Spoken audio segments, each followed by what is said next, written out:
2024 चुनाव की रणभेरी बज चुकी है। अधिकतर सीटों पर पार्टियों की तरफ से उम्मीदवारों का ऐलान भी हो चुका है। सीट शेयरिंग और महागठबंधन भी आकार ले चुका है। हालांकि अब भी प्रधानमंत्री नेताओं के दल बदलने का काम जारी है। इस सब के बीच जो सबसे बड़ी बात यह है कि आज से प्रधानमंत्री मोदी ने चुनावी अभियान का आगाज किया है। आज मार्च महीने का आखिरी दिन, कल से चुनावी महीना शुरू हो जाएगा। 16 अप्रैल को पहले चरण के लिए वोट डाले जाएंगे और तकरीबन 2 महीने के बाद चुनाव के नतीजे भी सामने आ जाएंगे। लेकिन आज दिल्ली और मेरठ से 2024 चुनाव को लेकर के 2 बड़ी तस्वीर सामने आई। एक तरफ इंडिया गठबंधन, जहां सीट शेयरिंग को लेकर के तो फूट है ही, लेकिन भ्रष्टाचार को लेकर के लिए गए एक्शन पर सभी दल एकजुट दिख रहे हैं। दोपहर में केजरीवाल की गिरफ्तारी को लेकर के दिल्ली के रामलीला मैदान में रैली का आयोजन हुआ, लेकिन वहां से 80 किलोमीटर दूर प्रधानमंत्री मोदी ने एक बार फिर से विपक्ष पर भ्रष्टाचार को लेकर के जमकर निशाना साधा। दरअसल प्रधानमंत्री मोदी मेरठ में बोल रहे थे, लेकिन उसकी जो गूंज है वो सभी विपक्षी दलों को सुनाई दे रही होगी। क्या कहा प्रधानमंत्री मोदी ने, पहले वो आपको सुनवाते हैं। बीते 10 वर्षों में देश ने देखा है कि भ्रष्टाचार के खिलाफ कितनी बड़ी लड़ाई हमने शुरू की है। हमने सुनिश्चित किया है गरीब का पैसा बीच में कोई और न हड़प पाए। मैं भ्रष्टाचार पर कार्रवाई कर रहा हूं, इससे कुछ लोग बौखला गए हैं।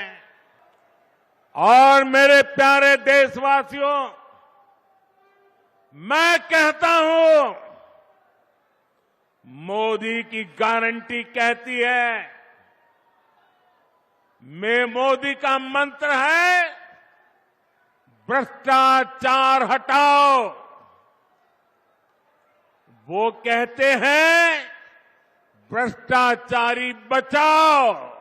कांग्रेस की सरकार के दौरान गरीबों का, छोटे निवेशकों का, बैंकों का हजारों करोड़ रुपए हड़प लिया गया था।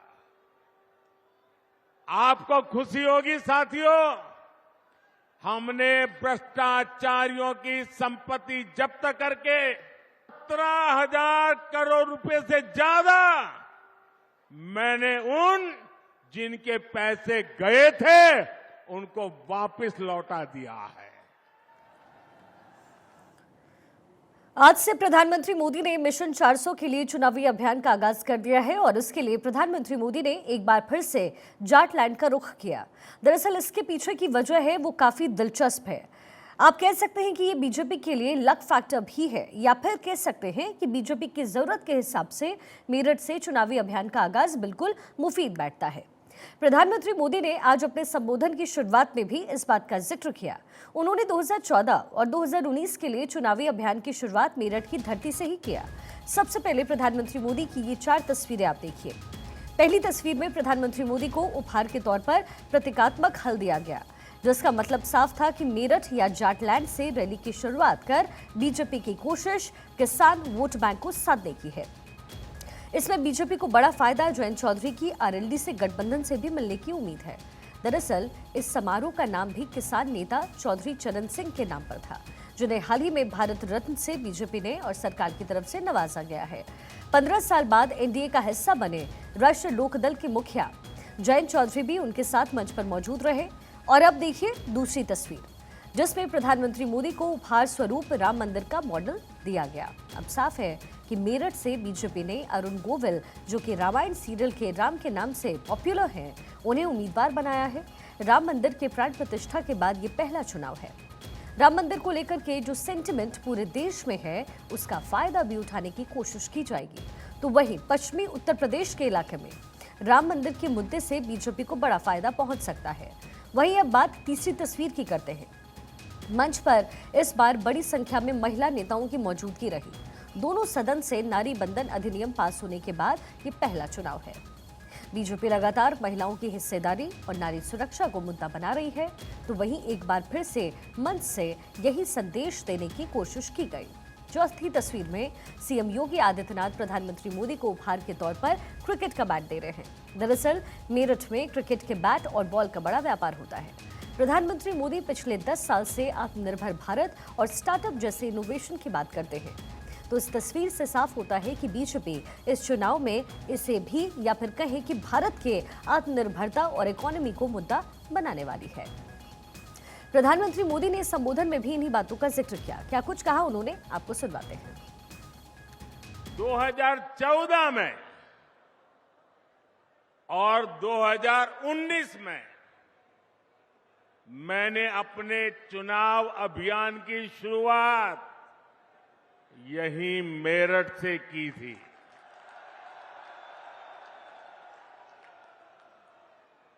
अब 2024 के चुनाव की पहली रैली मेरठ में ही हो रही है।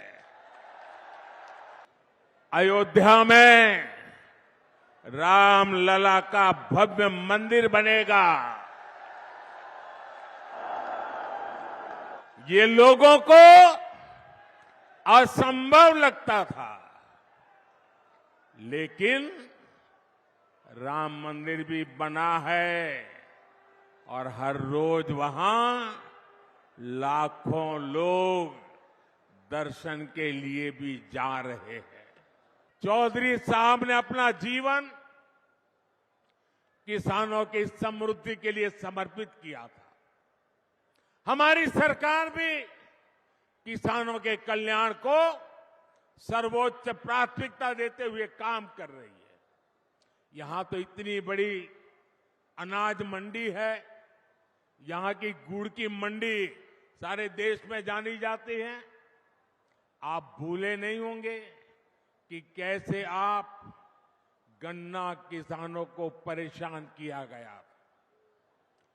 गन्ना किसानों के हजारों करोड़ रुपए बकाया होना सामान्य बात हो गई थी। चीनी मिलों को धड़ाधड़ बंद किया जा रहा था, कोड़ियों के भाव बेचा जाता था। मोदी ने किसानों के साथ हो रही ये सारी हेराफेरी बंद करा दी है।